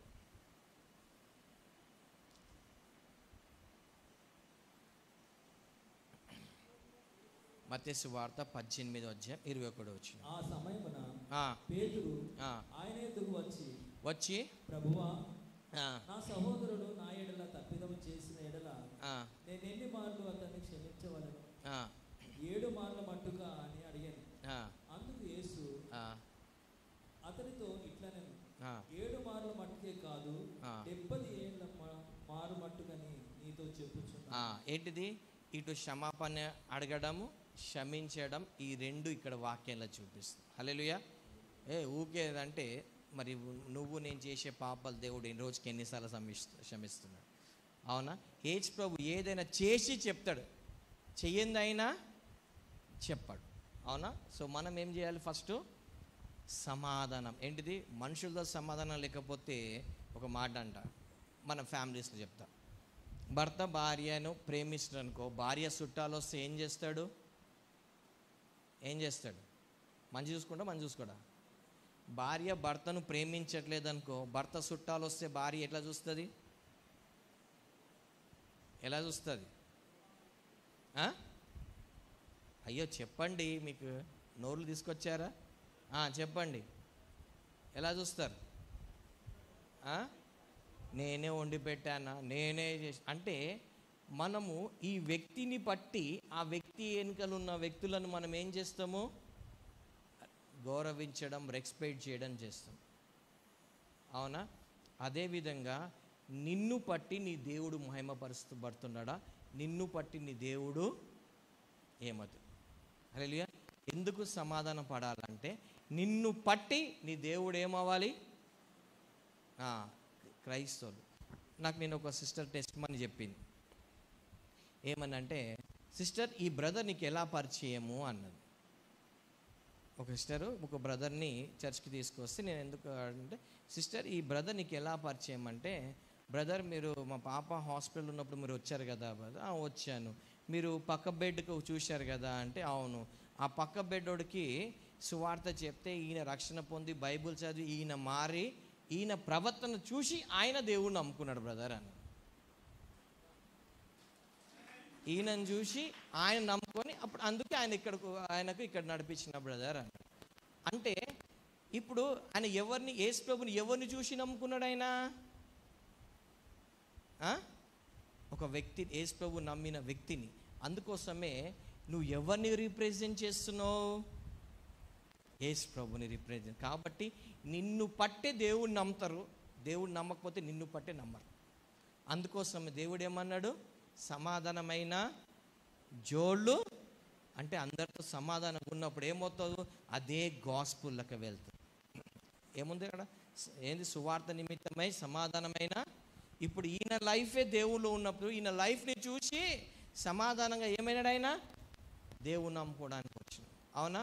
సో మనం ఒక వ్యక్తితో ఉండే రిలేషన్ని బట్టి, మనం ఒక వ్యక్తితో ఉండే సమాధానం బట్టి ఇతరులు దేవుని ఏం చేస్తారు? నమ్ముకుంటారు. అంటే యేసు ప్రభుని ఎవరైనా నమ్ముకోవాలంటే నిన్ను పట్టే నమ్ముకుంటారు. ఎవరైనా యేసు ప్రభుని నమ్ముకోరంటే నిన్ను పట్టే నమ్ముకో. నాకు ఒకసారి కాలేజ్ అమ్మాయిలు వచ్చినారు, కిడ్స్ కాలేజ్ అమ్మాయి వచ్చి ఒక అంటుంది, అన్న క్రీస్తు మంచోడు అన్న, క్రైస్తవులు మంచోళ్ళు కాదు చెడ్డోళ్ళు అన్న. ఎందుకంటే ఈ క్రైస్తవులు చేసిన పాపాలు ఎవ్వరు చేయరన్నా. క్రైస్తవులు చేసే పాపాలు అన్యులు కూడా చేయరన్న, అంత ఘోరమైన క్రైస్తవులు పాపాలు చేస్తారు. అందుకే నాకు యేసుప్రభు అంటే ఇది. ఆమెకు నేను ఏం చెప్పినాను, నేను చెప్పిన అట్లా కాదు నాన్న, నువ్వు క్రైస్తవులు కాదు యేసుని కోసం చెప్పిన. సో అంటే ఒక వ్యక్తి యేసుప్రభుని నమ్మాలన్నా యేసుప్రభు నమ్మొద్దన్నా మధ్యవర్తి ఎవరు? ఒకప్పుడు తండ్రికి మనుషులకి మధ్యవర్తి యేసుప్రభు. ఇప్పుడు ఆ మధ్యవర్తి ఎవరు? నువ్వు నేనే. మనల్ని చూసే నమ్ముతారు. మన సమాధానం, మన ఫెలోషిప్ని బట్టే దేవుణ్ణి నమ్ముతారు, లేకపోతే నంబర్. కాబట్టి ఇప్పుడు నువ్వు సమాధానం ఎంత దొరుకుతున్నావా, ఏ జోళ్ళు దొరుకుతున్నావా అనేది నీ ఇష్టం. రెండోది, ఈ జోళ్ళు దొరికినాక నువ్వు ఎటువైపు వెళ్తున్నావు, నీ కాలు ఎటువైపు వెళ్తున్నాయి. చాలామందికి, కొంతమందికి షూస్ వస్తాయి అనుకోండి, స్పోర్ట్స్ షూస్ ఇప్పించినాం అనుకోండి, ఆ స్పోర్ట్స్ షూ వేసుకుంటే ఒకలాంటి ఫీలింగ్ వస్తుంది. మీరు వేసుకున్నారో లేదు తెలియదు కానీ 40,000 షూ, 50,000 షూస్ ఉంటాయి. మనం 1,000 రూపాయల షూసే వేసుకోమనుకోండి, ఆ 40,000, 50,000 షూ, ఒక 1,000 రూపాయల షూ వేసుకుంటేనే ఒక రేంజ్లో ఉంటే ఒకసారి ఆలోచించండి. 100-200 షూ వేసుకుంటేనే, స్కూల్ షూ వేసుకుంటారు కదా అందరు, ఆ స్కూల్ షూ వేసుకోగానే అన్నీ వచ్చి ఎట్లా అయిపోతాం. సో దీనికే ఇంత ఉంటే 60,000 షూ వేసుకున్నానుకో, దానికి ఎట్లుంటుంది? ఆ షూ వేసుకోగానే ఒకలాంటి ఫీలింగ్, ఒకలాంటి ఇది వచ్చి ఏం చేస్తాడు, ఎక్కడ పడితే అక్కడ రుకుతూ ఉంటాడు. సో నీకు కూడా ఒక షూ వచ్చిందనుకో, ఎటు ఉరుకుతున్నావు అనేది కూడా ముఖ్యం. ఎవరు చూడట్లేదని చెప్పి ఫాస్ట్గా ఇట్లా బార్ షాప్లో ఇట్లా అడుగుపెట్టి ఇట్లా వస్తున్నావా? తెలియదు. పాన్ డబ్బాకి ఇట్లా వెళ్ళి అడుగుపెట్టి పాన్ డబ్బా నుండి ఇట్లా వస్తున్నావా? తెలియదు. ఎవరు చూడలేదు నీకు వ్యభిచార కొంపకి ఇట్లా అడుగుపెట్టి ఇట్లా వస్తున్నావా? తెలియదు.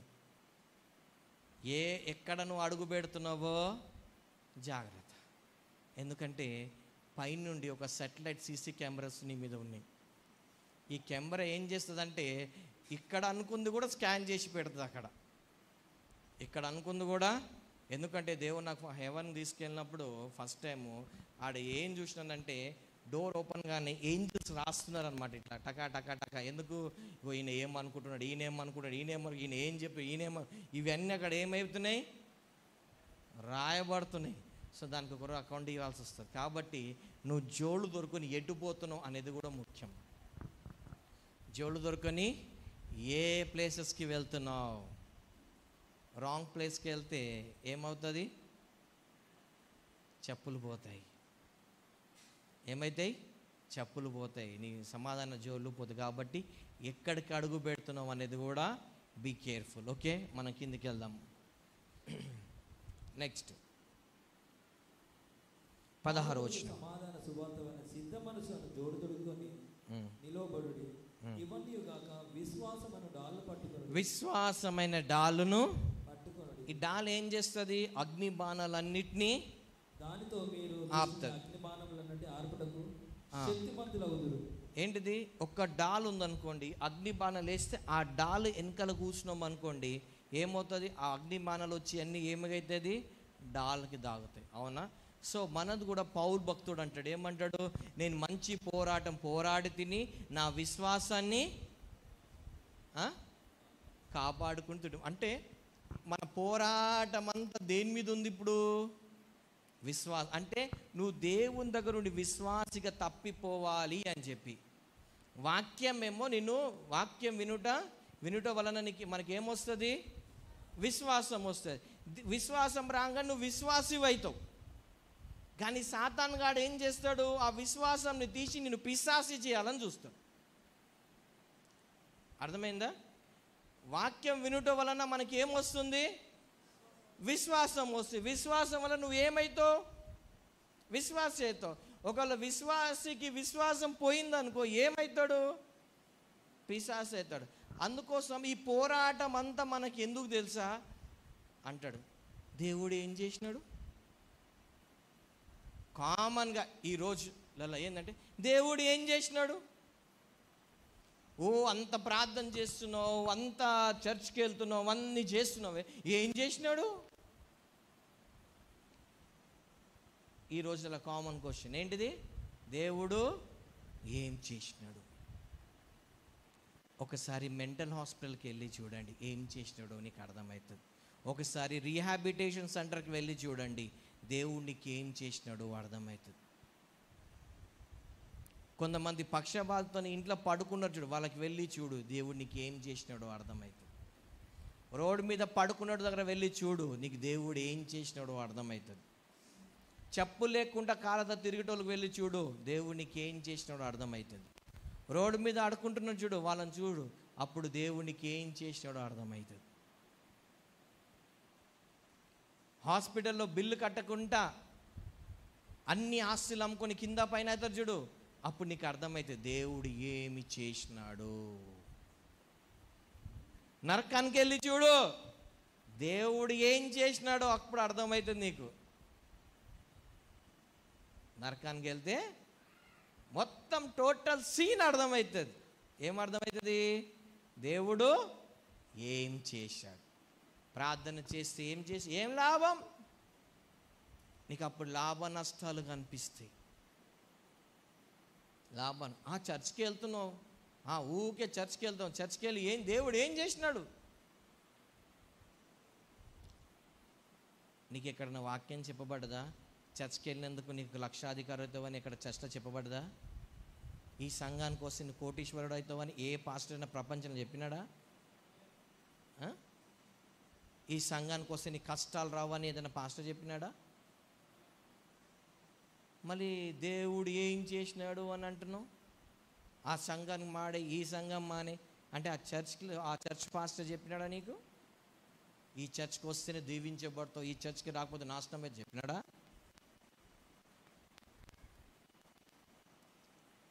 చర్చ్కి ఎందుకు వెళ్తావు? వర్షిప్ చేయడానికి. దానియేలు ఉన్నాడు, రాజు అడుగుతాడు, నిత్యమును సేవించే దేవుడిను కాపాడగలిగేనా? రాజా, నాలో ఏ దోషం లేదు కాబట్టి, నేను ఏ తప్పు చేయలేదు కాబట్టి నా దేవుడు కాపాడగలడు. నీ లైఫ్లో కూడా ఆ సాక్ష్యం నువ్వు చెప్పాలి.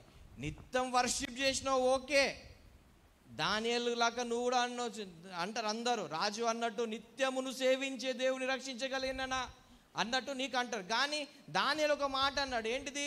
నేను ఏ పాపము చేయలేదు, అది దేవుడికి తెలుసు, అందుకే దేవుడు నాకు. ఈ మాట నువ్వు అనగలుగుతావా? అవును, ఏం చేసినాడు దేవుడు అంటున్నావే. దానియేలు దేవుని సేవించినాడు, నువ్వు దేవుని చర్చ్కి వెళ్తున్నావు, ప్రార్థన చేస్తున్నావు, బైబిల్ సేవ్ చేస్తున్నావు. దానియేలుకు వచ్చినాడు ఒక రోజు కష్టం, నీకు వచ్చింది. కానీ దానియేలుకు అన్నట్టు, రాజు అన్నట్టు నీకు అంటున్నారు. కానీ దానియేలు ఇచ్చే సమాధానం నువ్వు ఇవ్వగలుగుతున్నావా? దానియేలు ఏమన్నాడు?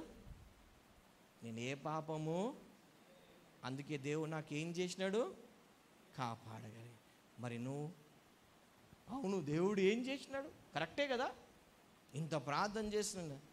సేమ్ వే మీ అమ్మ నాన్న కూడా అడిగిన అనుకో, అరే ఇన్ని సంవత్సరాలు నుండి మేపుతున్నారా, నాకేం చేసినావు అంటే, నీ కన్న తల్లి అడిగాను అనుకో, అరే 30 సంవత్సరాల నుండి కష్టపడి తీసుకొచ్చి మేపుతున్నారా దున్నపోతులాక, నీ వల్ల నాకు ఏం వచ్చిందంటే నీ సమాధానం ఏంటిది?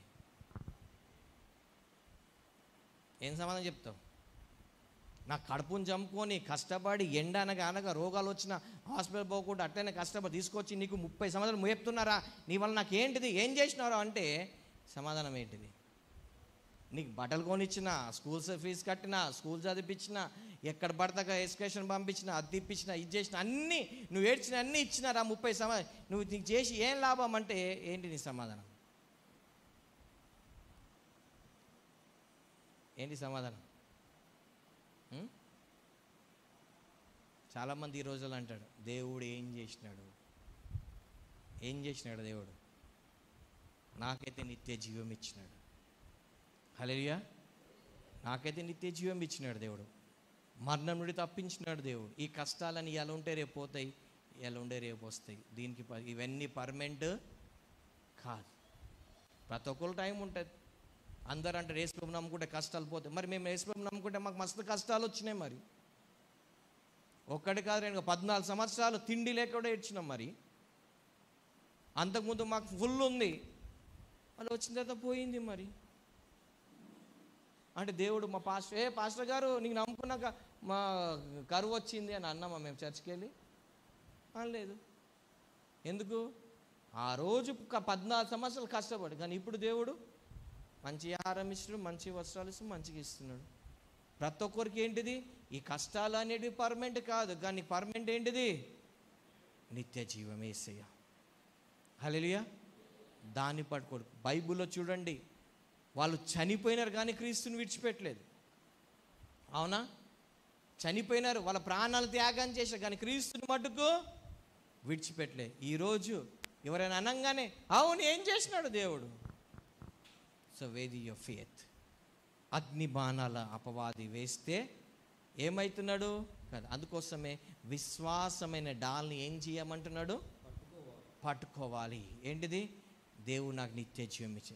శద్రక్ మేషక్ అబేద్నెగో అంటారు, మా దేవుడు మమ్మల్ని రక్షించి కాపాడగా సముద్రుడు ఒకవేళ ఆయన రక్షించకపోయినా అది విశ్వాసం. సో మన జీవితంలో ఏంటిది? నువ్వు వాక్యాన్ని వినుట వల్ల నీకు ఏమొస్తుంది? విశ్వాసం. అంటే ఆ విశ్వాసమైన డాల్ని ఏం చేయాలి? అయ్యగారు ఈ విశ్వాసమైన డాల్ ఎట్లా పట్టుకోవాలి మాకు అర్థం కావట్లేదు అంటే ఒక మాట అంట. ప్రతి ఒక్కరికి అందరికీ వేరే వేరే కష్టాలు వస్తాయి. అవునా? అది ఆ కష్టం అంతా నీకు విశ్వాసం నుండి తొలగించే కష్టాలు వస్తాయి. ఆర్థికమైన సరే, చేతబడైనా సరే, కుటుంబంలో సరే, ఏదైనా కానీ మ్యాక్సిమం ఎక్కువ శాతం నీకు దేవుడి నుండి విశ్వాసం నుండి తొలగించడానికి వస్తుంది. సో ఇప్పుడు నువ్వు ఆ విశ్వాసాన్ని ఎలా అంటే, ఉదాహరణ అప్పులోళ్ళు వస్తున్నారు. అవునా? అప్పులోళ్ళు వస్తున్నారు, నీ దగ్గర అప్పులు కట్టడానికి ఏమీ లేదు. బైబిల్లో ఈ సంఘటన జరిగింది. ఒక ప్రవక్త ఒక భార్య ఏమైంది? ప్రవక్త చచ్చిపోతే ఆమె అప్పులోళ్ళు వస్తున్నారు, ఆమె దగ్గర ఏమీ లేదు. ఎలీషా దగ్గరికి వెళ్తే నీ ఇంట్లో ఏముందంటే నూనె ఉంది, అమ్ముకొని బతుకుపో అన్నాడు, అప్పులు తీర్చుకో అన్నాడు. నువ్వు కూడా దేవుని దగ్గరికి వెళ్ళు, ప్రభా అను. ఆ విశ్వాసం, ఆ వాక్యాన్ని ఎత్తి డాల కింద పట్టుకో. అప్పుడు దేవుడు ఆమెకి వాళ్ళ ఇంట్లో నూనె ఉంది, మరి నీ ఇంట్లో ఏముందో నాకు తెలియదు. దేవుడు అంటాడు, ఇగో నువ్వు ఇది చేయి అంటాడేమో, అది చేయి, అభివృద్ధి అవుతుంది. దాని నుండి నువ్వు ఏమవుతావు? బయటపడతావు. ఈ పరీక్ష వచ్చినప్పుడు ఏం చేయాలి? ఆ విశ్వాసమైన డాలు పట్టుకోవాలి. ఏం పట్టుకోవాలి? డాల్. ఎందుకు? ఆ అగ్ని బాణాన్ని ఏమైతే అపవాది నీకు వేసినాడో దానికి బైబిల్లో చూసి ఆ డాలు తీసుకుని ఇలా పట్టుకొని దాని కింద ఉనుకున్నావు అనుకో, ఏమవుతావు? నువ్వు సురక్షితంగా ఉంటావు. అందరికీ వేరే వేరే బైబిల్. అందుకే అంటారు బైబిల్ చదవండి అంటారు. అందుకే బైబిల్ చదవండి. ఎందుకు బైబిల్ చదవమంటారు? నేను అందరు బైబిల్ చదవకండి, నేను చెప్పింది వినండి అంటారు. నేను బైబిల్ చదవమంటాను. ఎందుకు చెప్తానంటే ఈ లాస్ట్ డేస్లో ఎలా ఉంటుందంటే అందరూ ఇప్పుడు ఏం చేస్తారంటే తినచ్చు, తాగొచ్చు, పెళ్ళి ఇచ్చుకున్నట్టు ఇవన్నీ తెలుసు. కానీ ఇంకొక మెయిన్ ఇంపార్టెంట్ థింగ్ చెప్పాలన్నా నేను, ఆదికాండం 6వ అధ్యాయంలో కూడా ఉంటుంది. దేవకుమారులు ఏం చేశారంట? నరుల కుమార్తెలతో పోయినట్టు. ఈరోజు చూడండి చాలామంది రోబోట్స్తో పెళ్ళిళ్ళు చేసుకుంటున్నారు. కొంతమంది దయ్యాలు మనిషి వేషం వేసుకొని వచ్చి పెళ్ళిళ్ళు చేసి వాళ్ళ జీవితాలను. ఇంతకుముందు నేను చాలాసార్లు కొన్ని టెస్ట్ మనీస్ కూడా చెప్పాను నేను సబ్జెక్ట్స్ చెప్తాప్పుడు. ఈ రోజులలో మనిషి ఎవరో రోబోట్ ఎవరో పెట్టడం కష్టం అయిపోతుంది. ఎందుకంటే మనిషి ఇంకో మనిషి మాటకు వినట్లేదు, లోబడట్లేదు. అందుకే మనిషి ఏం చేస్తున్నాడు? రోబోట్స్లను పెళ్లి చేసుకున్నాం, రోబోట్స్లను బొమ్మలతో చేస్తుంది. ఇప్పుడు ఏమైంది? బైబిల్లో ఉన్నట్టు ఇప్పుడు ఏమవుతుంది? దయ్యాలు మనిషి వేషాలు వేసుకొని వస్తున్నాయి. ఇండియాలో కూడా జరుగుతుంది. ఒకసారి ఒక బ్రదర్ చెప్పేది విన్నాను. ఆయన ఏంది అంటే వాళ్ళ కాలేజ్లో జాయిన్ అయిందంటే ఒక అమ్మాయి చాలా బాగుందని చెప్పేసి చేస్తే తర్వాత ఒక రూమ్కి వెళ్తే ఆమె సర్పంగా మారిందంట. ఆమె దెబ్బకే బయటకు. ఈ రోజులలో ఏంటిది? బైబిల్ నోవా దినముల వల్ల అంటే ఎవరు మనిషి ఎవరు దయ్యం అనేది కనిపెట్టడం కష్టం. అందుకోసమే నీకు ఈ సత్యమైన వాక్యం ఉంటే నువ్వు ఈజీగా డిజైన్ చేయొచ్చు. మనిషి చాలామంది చాలా విధంగా బోధలు చేస్తారు, కానీ నిజంగా ఇక్కడ బైబుల్. అందరూ ఆకర్షణీయమైన వాక్యాలు చెప్తారు, వాక్యం తీసి ఆకర్షణ చదురాని వాళ్ళు రాసి తీసి ఓ మాకు బాగా తెలుసు అని చెప్పాడు, బాగుంది. కానీ నీకు మెయిన్ ఎక్కడ నీకు సోర్స్ ఉండాలి? బైబుల్ ఉన్నప్పుడు ఎవరు నిజం ఎవరు అర్థం, భక్తుడు చెప్పింది అర్థమవుతుంది. రెండోది నీ నిజ జీవితంలో కూడా ఈ వ్యక్తి ఎవరు అనేది నీకు అర్థమవుతుంది. హల్లెలూయా. ఉన్నారు ఇక్కడనే? హల్లెలూయా. నువ్వు బైబుల్ చదవడం వలన, బైబుల్ని పరిశోధనగా తెలుసుకోవడం వలన నీకేమవుద్దంటే ఎవరైనా భక్తులు బోధకులు చెప్పిన వాళ్ళు నిజమైన బోధ కాదని అది తెలుస్తుంది. రెండోది ఏం తెలుస్తుంది అంటే నీ నిజ జీవితంలో ఈ వ్యక్తి ఎలా ఉంటాడు, ఎలా ఉండాలి అనేది కూడా నిజమైన భక్తుడా కాదనేది కూడా నీకు ఏమవుతుంది? మోసపోకుడి. ఏంటిది? మోసపోకుడి. హల్లెలూయా. నువ్వు మోసపోకుండా నీ జీవితంలో ఉండాలంటే నువ్వు ఏం చేయాలి? బైబుల్ చదవాలి. ఏం చేయాలి? బైబుల్ చదవాలి. చదివి నువ్వు వాక్యానుసారంగా ఆ సందర్భం వచ్చిన వాక్యంలో నువ్వు ఏం చేయాలి? నిలబడాలి. ఏం చేయాలి? నిలబడాలి. నిలబడకపోతే పడిపోతావు. హల్లెలూయా. చివరిగా మరియు రక్షణయైన శిరస్త్రాణమును దేవుని వాక్యమును ఆత్మకడ్గంతో ధరించి రక్షణ అయిన శిరస్సు, హెల్మెట్. ఏంటిది? ఈ హెల్మెట్లో నీకేమేమి ఉంటాయి? కళ్ళు ఉంటాయి. ఈ కళ్ళ నుండి నువ్వు ఏం చూస్తున్నావు? First mind. నువ్వు ఏం ఆలోచిస్తున్నావు? నీ మైండ్లో రూల్ చేసేది దేవుడా దయ్యమా? నీ ఓన్గా రూల్ చేసుకుంటున్నావా? ఒకటి. రెండోది చూపులు. నువ్వు ఏం చూస్తున్నావు? నువ్వు ఏమి చూస్తున్నావు? మూడోది నువ్వు ఏం వింటున్నావు? నాలుగోది ఏం మాట్లాడుతున్నావు? ఐదోది ఏం స్మెల్ చేస్తున్నావు? ఏమి? సాతాను, ఇగో ఇక్కడ సాతాను వచ్చినట్టు నాకు కనిపిస్తుంది, ఎందుకంటే నాకు స్మెల్ వస్తుంది అని చెప్పగలుగుతున్నావా? లేకపోతే నాకు ఇగో ఈ స్మెల్ వస్తుందని చెప్పగలుగుతున్నావా? ఏ స్మెల్ చెప్పగలుగుతావు? దేవుని ఒక దర్శనాలా, దూరదర్శనాలా? దేవుని ఒక స్వరమా, లోకాంతరమైన స్వరమా? ఏది మనం వింటున్నాం? ఈ కవచంలో ఒకవేళ ఈ హెల్మెట్, ఈ శిరస్సును ధరించుకుంటే నువ్వు ప్రొటెక్ట్ అయిపోతావు. ఏంటిది?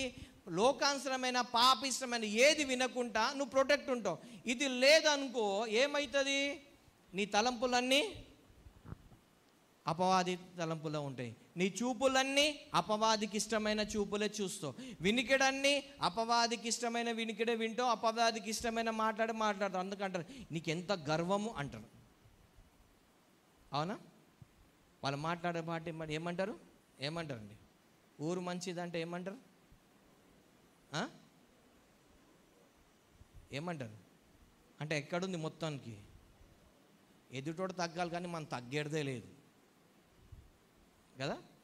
ఎదుటోడే తగ్గాలి, మనం తగ్గేదే లేడు. వాడు పెద్దోడు కానీ ముసలోడు కానీ ఏమని కానీ నాకు తెలిసినంత వాడికి తెలియదు, మా మమ్మీ డాడీకి అస్సలు తెలియదు.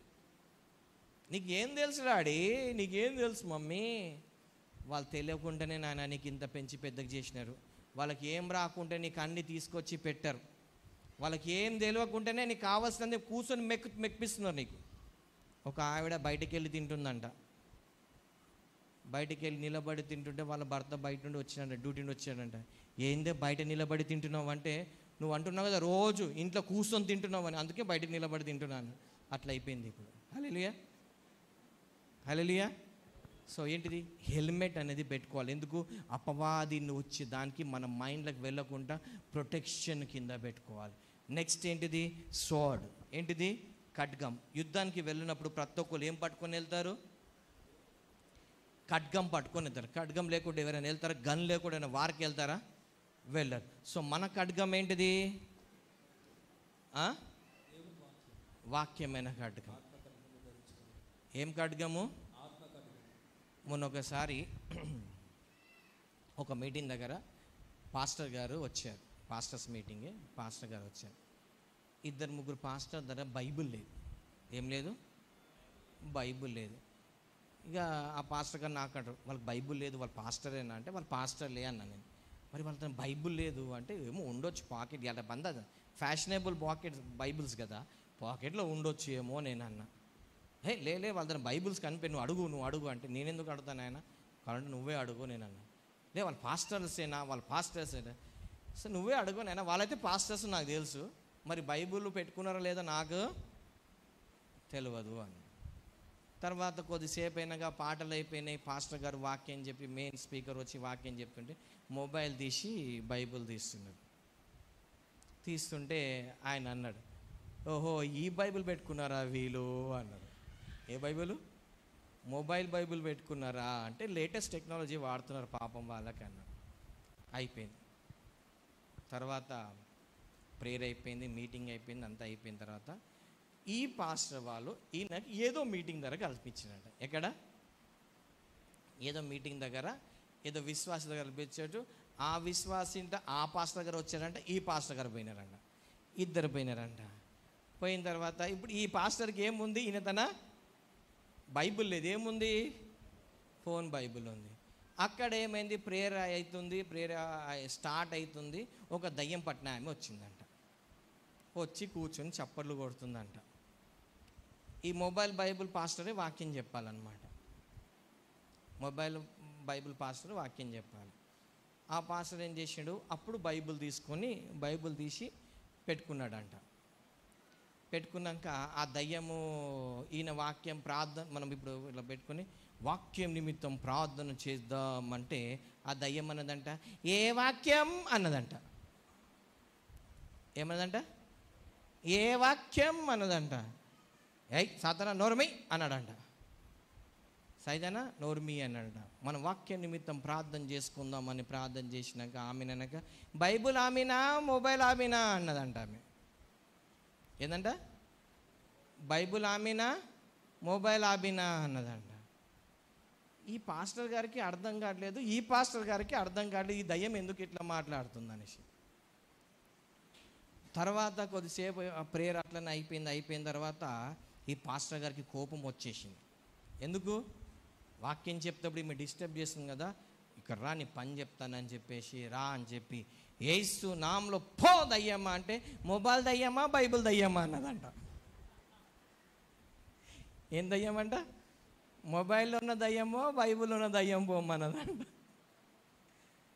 అంటే నేడు అలా అయిపోతుంది. సో మనం ఏం పట్టుకోవాలి? బైబిల్ పట్టుకోవాలి. చాలా టెస్ట్ మనీస్ ఉన్నాయి. కొంతమందికి గంతో కొట్టి బైబిల్లోకి వెళ్ళి బైబిల్ బుల్లెట్ని ఆపేసినట్టు ఇలాంటి చాలా టెస్ట్ మనసు ఉన్నాయి. బైబిల్ మన మొన్న ఒక పాస్టర్ గారు అంటున్నాడు, ఏమన్నంటే ఆయన ఏదో మీటింగ్కి వెళ్ళాడంట. మీటింగ్కి వెళ్ళినప్పుడు అక్కడ బైబిల్ సొసైటీ నుండి ఎవరు వచ్చారంట. అన్నాడంట, బైబిల్ చాలా గొప్పది తెలుసా అన్నాడంట. అవును బైబిల్ గొప్పది అన్నాడంట. ప్రపంచంలో అధికమైన ప్రింటింగ్ అయ్యేది బైబిల్, అమ్ముడు పోయేటివే బైబిల్ గొప్పతనం అనగానే అందరు చప్పట్లు కొట్టారంట.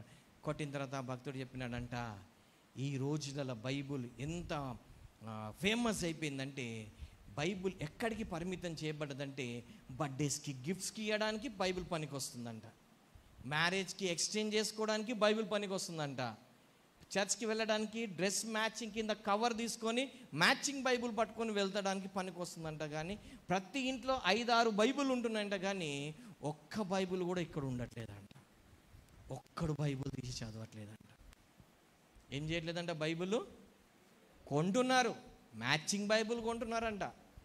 ఇండియాలో బైబిల్స్ 5-6 బైబిల్స్ ఉంటున్నాయంట, కానీ ఒక్క బైబిల్ కూడా తీసి చదవట్లేదంట. సో మన బైబిల్కు ఇప్పుడున్న వాల్యూ అంత గొప్పదన్నాడంట.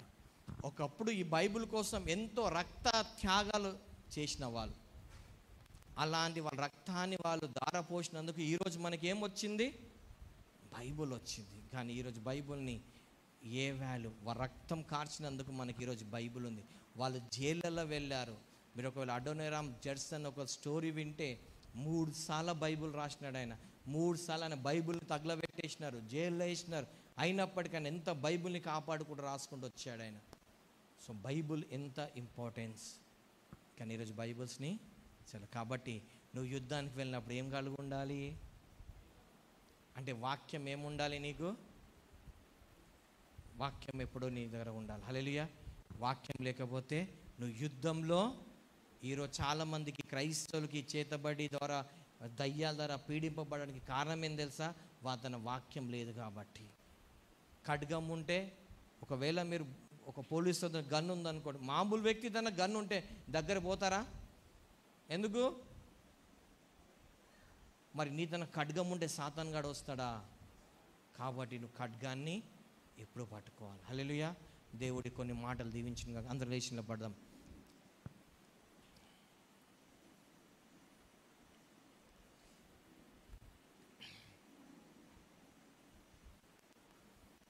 ప్రతి ఒక్కరు ఈరోజు సర్వాంజ కవచం, దేవుడు వాక్యాన్ని మన ముందు పెట్టాడు. ఇప్పుడు ధరించుకోవాల్సింది మన వంతు.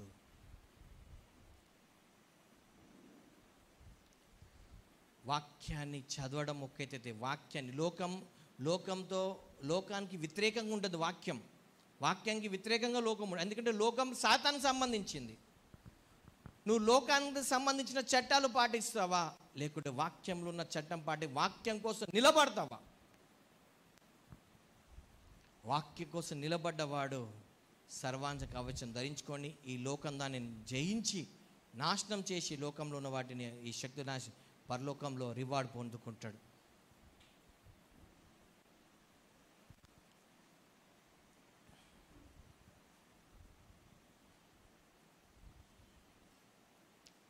దేవుడిచ్చు సర్వాంజ కవచం. నువ్వు ఒక పరలోక ఆర్మీలో జాయిన్ అవ్వాలి అంటే మెయిన్ నీ పాపాలను ఒప్పుకోవడం, రెండోది విడిచిపెట్టాలి. ఒప్పుకోవడం, విడిచిపెట్టడం, ఆయన రక్తంలో కడగబడడం, తర్వాత నీ జీవగ్రంథాల పేరు రాయబడితే నువ్వు ఆర్మీలో జాయిన్ అయినట్టే. నువ్వు ఆర్మీలో జాయిన్ అయినావంటే దేవుడు నీకు సర్వాంజ కవచం ఇస్తాడు. అప్పుడు నువ్వు అది ధరించుకోవాలి. వాక్యం కోసం నిలబడాలి. ఎవ్వరు ఏమైనా పర్లేదు, 1,00,000 మంది రాంగ్ పోయినా పర్లేదు, నువ్వు సత్యాని కోసం నిలబడాలి. సత్యమైన బెల్ట్ని ధరించుకోవాలి. నీ గుండె నిండా యేసు ఉండాలి, ఆయన వాక్యం ఉండాలి, దాన్ని భద్రపరచుకోవాలి. నీ ప్రతి అవసరం దేవుడు తీరుస్తాడు. నువ్వు ఏం ఆలోచిస్తున్నావో, ఏం చూస్తున్నావో, ఏం మాట్లాడుతున్నావో, ఏం చేస్తున్నావో దాన్ని కవర్ చేసుకోవాలి. రక్షణ కవచం. అపవాది నుండి తలంపు రాకుండా, అపవాది స్వరం వినకుండా, అపవాది మీద దృష్టి పెట్టకుండా, అపవాదికి సంబంధించిన మాటలు, గర్విష్టి మాటలు మాట్లాడకుండా.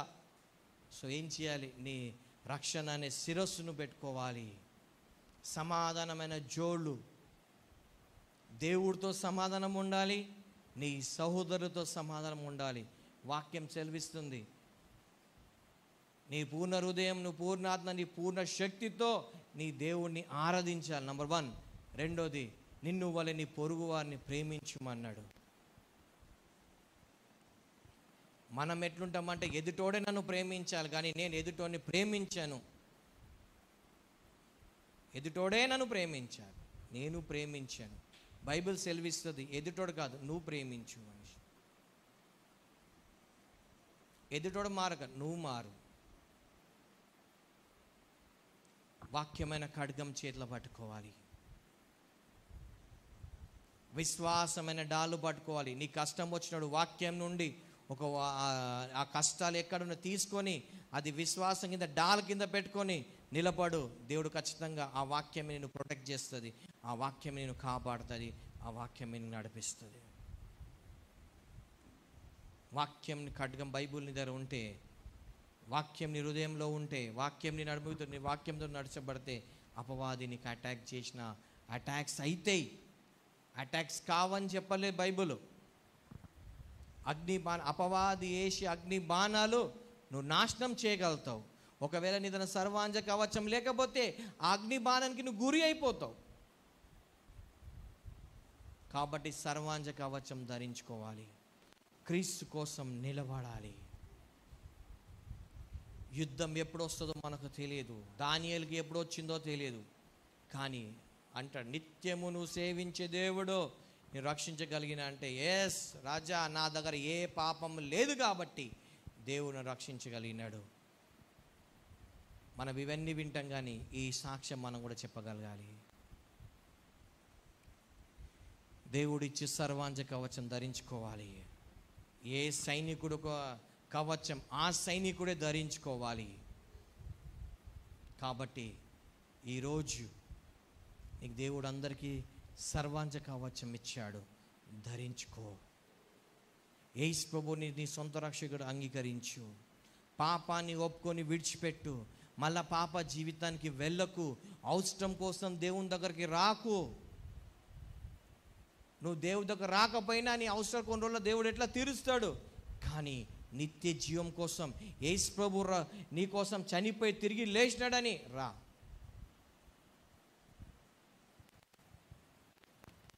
దేవుడితో వ్యాపారాలు కాదు, దేవుని మనం సమర్పించుకోవాలి. సర్వెంట్కి దేవుడు బలానమ్మకమైన మంచి దాసుడు అంటాడు. బలానమ్మకమైన మంచి పాస్టరు, బలానమ్మకం మంచి విశ్వాసి, బలానమ్మకమైన మంచి విశ్వాసి ఇవన్నీ దేవుడు ఏమన్నాడు?